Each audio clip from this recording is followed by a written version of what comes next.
Olá, Elemar Júnior da Eximiaco aqui, tudo bem? Nesse vídeo eu quero demonstrar para você as vantagens de se utilizar coleções enumeráveis em .NET. Aliás, os conceitos que vamos apresentar aqui não se aplicam apenas a .NET, mas a qualquer linguagem. Entretanto, os exemplos vão estar em C Sharp. Combinado? De qualquer forma, antes de avançarmos, momento blogueirinho do Elemar. Se você ainda não se inscreveu no canal, inscreva-se. Se ainda não ativou as notificações, ative. E se já se inscreveu e já ativou as notificações, apresente o canal para um amigo. Combinado? Para deixar claras as vantagens de se utilizar coleções enumeráveis, vamos recorrer a um exemplo prático.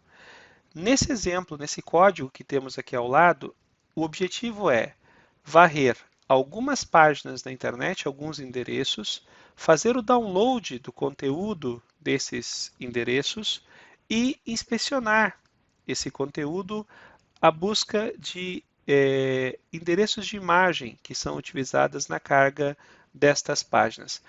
O código que se está implementando aqui não é tão importante, mas fundamentalmente, dentro de Download Content, se utiliza o Web Client, configurando o agente para trabalhar simulando um browser, se percorre os diversos endereços que foram fornecidos como parâmetro aqui, utilizando inclusive esse using statement aqui, que é novidade do C Sharp, se varre todos esses endereços, se faz o download de cada um desses endereços, do conteúdo que se encontra lá, se coloca esse conteúdo num array correspondente e se retorna.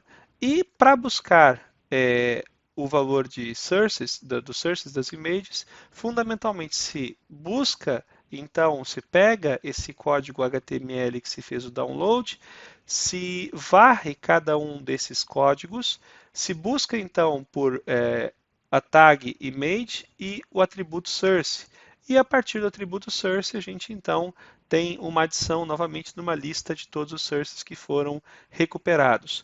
Finalmente, depois de se recuperar todos os sources, o que se faz é percorrer essa lista de sources para se listar esse conteúdo na tela. O ponto que eu quero chamar a atenção aqui para você é o tempo transcorrido entre o início do programa e até que o primeiro source seja apresentado na tela. Eu vou executar o código aqui agora, demora um certo tempinho. Repara que a quantidade de memória sendo utilizada, nós temos aqui um incremento 19, 20, 27 megas, mais ou menos, era o topo, por volta de 20, 27 megas. E aqui eu tenho o tempo, então, que se demorou até se chegar na primeira impressão do primeiro source, que é 9 segundos, 9.9, quase 10 segundos nesse computador com essa conexão à internet. Vou dar play aqui para continuar. Deixa eu tirar o pause break. Deixa eu também, bom, deixa eu tirar o pause break. Vou então fazer a execução e o que se tem aqui então são as listas das diversas imagens com os tempos associados. Beleza? O código que nós acabamos de mostrar tem dois problemas em potencial. O primeiro tem relação com a memória. Nós temos que baixar todos os conteúdos de todas as páginas para a memória do computador para só então começar a varrer esses códigos buscando pelos elementos image para buscar o source deles, também gerando todas essas coleções de source na memória para só no final conseguir fazer a impressão.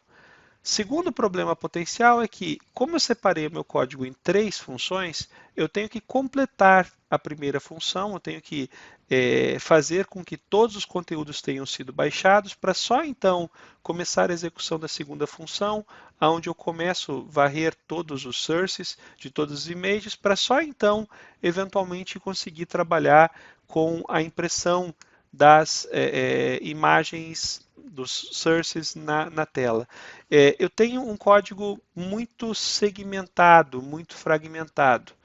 Talvez a solução que você esteja imaginando, criticando esse código, seria juntar tudo numa função só.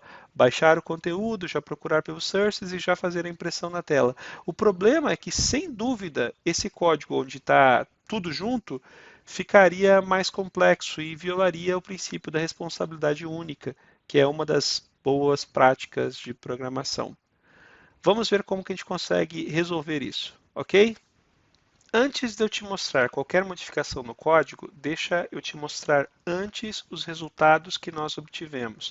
Eu vou executar aqui o programa novamente, esse programa está alterado, para verificar quanto tempo vai demorar até que a primeira linha seja apresentada na tela. Segundinho, vamos verificar a execução do programa. Legal, está processando. Veja só, foram agora pouco menos de 3 segundos. Repara, antes nós precisávamos pouco mais de 10 segundos para imprimir a primeira linha na tela. Agora foram pouco menos de 3 segundos. Incrível, né? Qual é o segredo disso? Bom, eu vou executar novamente o programa, só que dessa vez sem o nosso pause break aqui, para você ver o comportamento e ver se a ficha cai do que está acontecendo. Repara, demora mais ou menos 2 segundos, quase 3, para que eu tenha uma primeira lista, e aí eu tenho blocos sendo jogados. O que acontece agora, na prática, se você entendeu, no lugar de carregar todos os conteúdos da internet para daí começar a apresentar as linhas, para daí começar a processar todas as linhas, para daí começar a listar, eu carrego um arquivo da internet, aí eu extraio os nós de imagem desse conteúdo e eu imprimo as linhas desse nó na interface. A sequência é mais ou menos essa.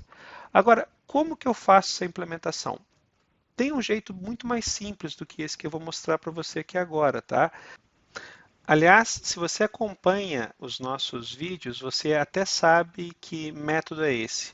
Mas vamos começar da forma mais difícil. O segredo por baixo dos panos para permitir esse tipo de ganho de performance, esse tipo de antecipação no processamento, é através da utilização e da implementação das interfaces IEnumerable e IEnumerator.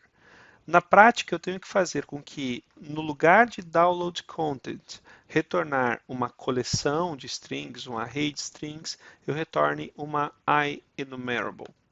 Bom, o que retornar uma IEnumerable vai fazer de diferença?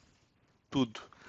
Por baixo dos panos, o segredo aqui é criar, então, uma implementação de IEnumerable, que por sua vez vai gerar uma IEnumerator, e o que a IEnumerator faz é oferecer uma interface que o ForEach consegue utilizar, que basicamente faz chamadas ao método moveNext para carregar e avisar que um valor é necessário, e então consulta a propriedade current para obter o valor correspondente gerado na implementação de moveNext. O que nós fizemos aqui foi transformar aquela função que nós tínhamos antes, que fazia o download do conteúdo e colocava num array, para fazer esse download acontecer nessas chamadas de moveNext e deixar o valor disponível em current.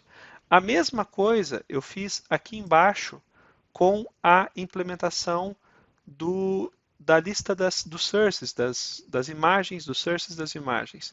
Eu também criei aqui uma IEnumerable string, fiz aqui a implementação, e na implementação eu também transformei aquela lógica da função que nós tínhamos até então nessa lógica implementada aqui. Também com essa jogadinha entre moveNext e o meu método current. E na prática, o que isso aí faz acontecer? Faz acontecer o seguinte, eu retorno imediatamente essas duas enumerações, e aí o que acontece? Na primeira vez que eu faço a solicitação do primeiro source, ele vai cair no enumerador aqui embaixo dos sources, que vai tentar pedir para o enumerador de documentos, que vai carregar o primeiro documento, vai demorar cerca de 2 segundos, vai me entregar o documento e daí é muito rápido para eu obter todos os sources de todas as imagens desse documento. Quando terminar os sources desse documento que eu estou fornecendo lá para o ForEach da aplicação, aí só então eu vou solicitar para o enumerator de documentos para o próximo documento, ou seja, eu vou fazendo o download sob demanda. Percebe? A treta apenas é que esse código implementado dessa forma, embora muito lógico, ele fica bem mais complexo do que a implementação inicial que nós estávamos acostumados a encontrar. Será que não tem um jeito mais fácil? Bom, implementar tipos enumeráveis na unha é sofrimento, embora o resultado valha a pena. O fato é, sempre que o esforço é muito grande para se gerar determinado resultado, há o risco muito grande de que o resultado não seja tão grande assim a ponto de justificar o esforço. É por causa disso que em .NET especificamente, você não precisa escrever na unha os IEnumerables e os IEnumerators. O que você pode fazer é, como destacamos em um vídeo anterior, utilizar o yield_return. Então, aqui repara agora como que está a minha implementação. Ó. A implementação para baixar o conteúdo da internet. Exatamente, é muito parecida com aquela que nós tínhamos inicialmente, com a diferença de, no lugar de retornar um array e compor um array para retornar, eu estou dando aqui um retorno de IEnumerable e eu estou utilizando o yield_return. Esse yield_return aqui é suficiente para que o compilador de C# escreva para a gente os dois tipos, o IEnumerable e o IEnumerator que nós tínhamos antes. Da mesma forma aqui, ó, você pode perceber que nas páginas, da mesma forma eu estou utilizando o yield_return e mais uma vez o que vai acontecer aqui é que o próprio compilador do C# vai conseguir fazer essa aplicação de uma forma mais inteligente. Bacana, não? Pois é, eu também acho. Eu acho isso aqui super, super, super interessante mesmo. Enfim, vamos ver o que mais que a gente consegue fazer com esse código.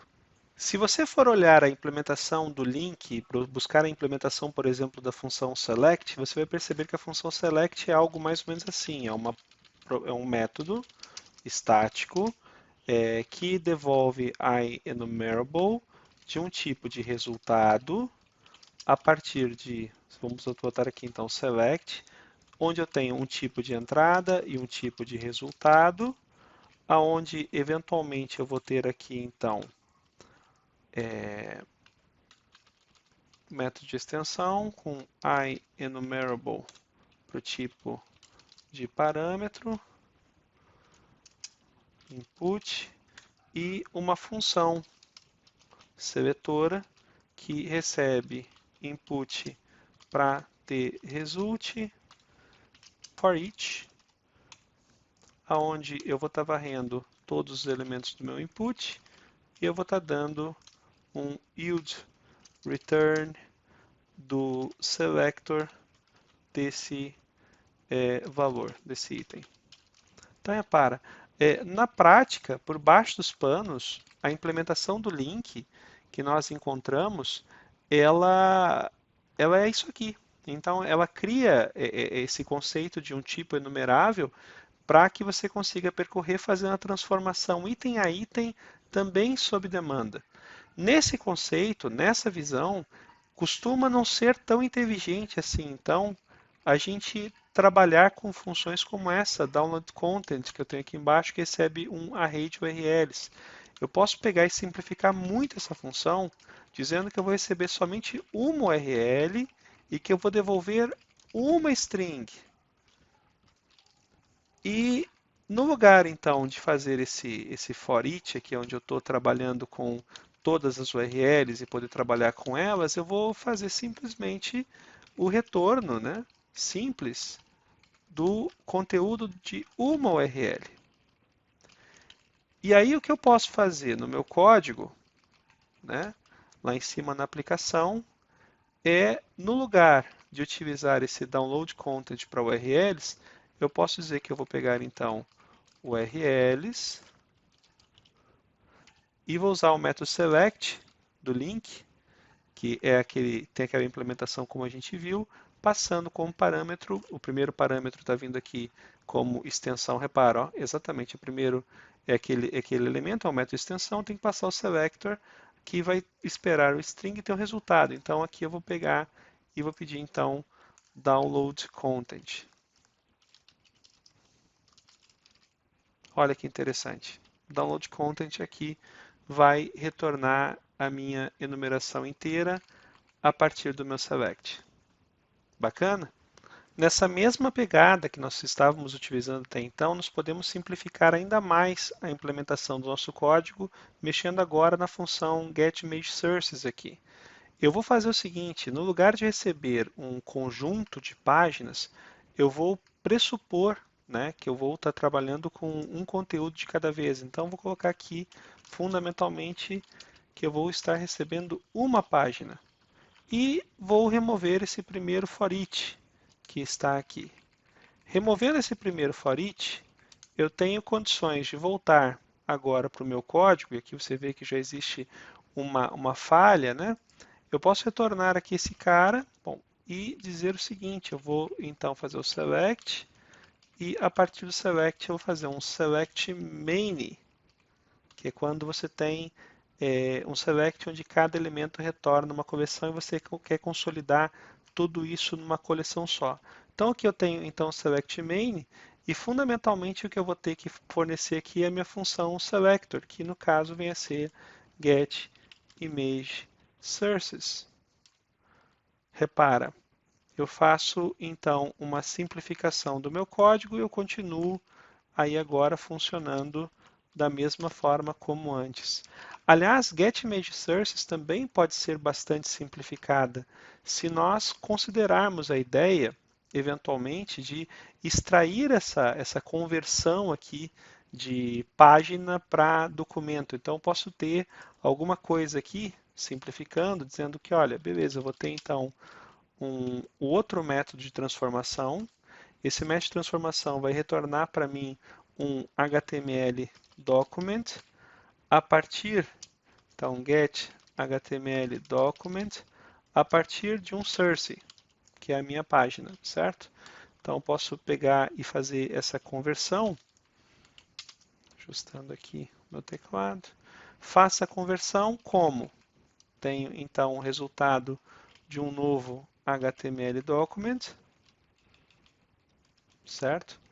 E o que a gente está vendo aqui agora, eu posso chegar na minha implementação de getImageSources, que eu estou vendo implementada aqui, e fazer uma nova substituição. Então, eu vou dizer que aqui eu vou estar fornecendo um HTML document. Então, beleza? Percebe?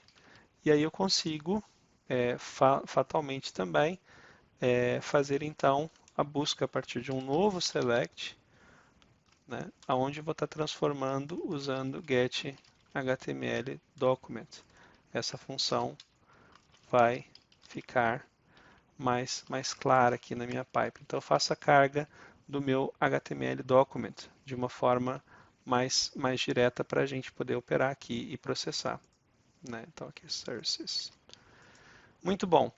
Além dessa implementação, eu ainda posso tentar fazer a substituição desse documento por os meus nós, efetivamente. Né? Então, eu posso tentar então fazer essa conversão aqui a partir dos meus nós. Eu posso tentar extrair os nós de dentro do documento. Como? Mais uma vez, eventualmente, utilizando antes desse select, eu faço aqui um select main, mais uma vez, aonde eu assumo que eu vou estar recebendo então um HTML document, um documento, e eu vou devolver, né? E aqui eu reparo, eu estou tirando a necessidade de ter feito essa implementação, vou devolver a coleção dos nós. Olha só que bacana. E aí o que acontece é que na minha implementação de get image sources, eu já não tenho que mais fazer a carga a partir desse cara. Eu tenho que só fazer, na verdade, aqui a extração do image source, né? E a extração do image source aqui, por sua vez, vai ser através não mais um select main, mas de um select, aonde eu vou receber então para cada um dos nós, então vou receber aqui um nodo, né? E a partir desse nodo eu vou pegar então o atributo com o meu valor. E aí eu posso remover também daqui essa implementação que já não faz mais sentido. E eu não tenho mais o yield aparecendo em lugar nenhum. Agora eu tenho o download content, que vai carregar o conteúdo de uma única página, retornando string, e eu tenho aqui uma função auxiliar que vai carregar um documento a partir o documento HTML a partir desse string que foi feito o download. Toda a minha lógica, o yield, a construção dos enumeráveis, está escondida através dessas operações link, que nós explicamos antes, inclusive, como funcionam. Vamos executar o programa, né? E nós vamos verificar que a execução permanece com o mesmo formato, bem mais interessante. Link é extremamente poderoso. Beleza? Pois bem, a utilização de tipos enumeráveis simplifica bastante a construção de programas que, no lugar de ter métodos que demoram um tempo para fazer processamento, compõem um resultado, alocam memória e passam o controle para um próximo método que, mais uma vez, executa todo um processamento antes de oferecer um resultado completo para finalmente devolver para um método principal que vai fazer a utilização, eu consiga ter essa ideia de fluxo contínuo, um stream contínuo, passando entre os diversos métodos. Ou seja, eu faço um download de um conteúdo na internet, aí desse download eu extraio os meus nós, no exemplo que nós estávamos fazendo aqui, e aí, à medida que eu vou extraindo esses nós, eu vou imprimindo o resultado na tela. Aliás, a melhor forma de explicar é o contrário. Eu preciso mostrar o primeiro resultado na tela, então eu solicito para a função que gera esse resultado, esse nó. Essa função que executa esse nó precisa de um conteúdo da internet, então solicita esse conteúdo da internet e devolve esse nó. E à medida que outros nós vão sendo solicitados, até que eu tenha conteúdo para devolver, eu devolvo. Quando não tenho mais, eu solicito para o próximo conteúdo da internet. A coisa fica mais puxada no lugar de ser empurrada. É quase como se o fluxo fosse de C para A e não de A para C, que é o nosso roteiro padrão.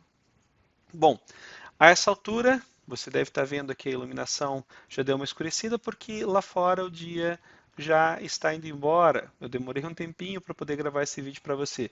Espero que você tenha gostado, é bastante conteúdo, mas finalmente eu acho que você agora entende o valor dos tipos enumeráveis para melhorar a performance e melhorar o resultado, e sabe como eles funcionam. Sabe que, por definição, o .NET não tinha implementação fácil disso, você tinha que implementar na unha a enumerable e a enumerator.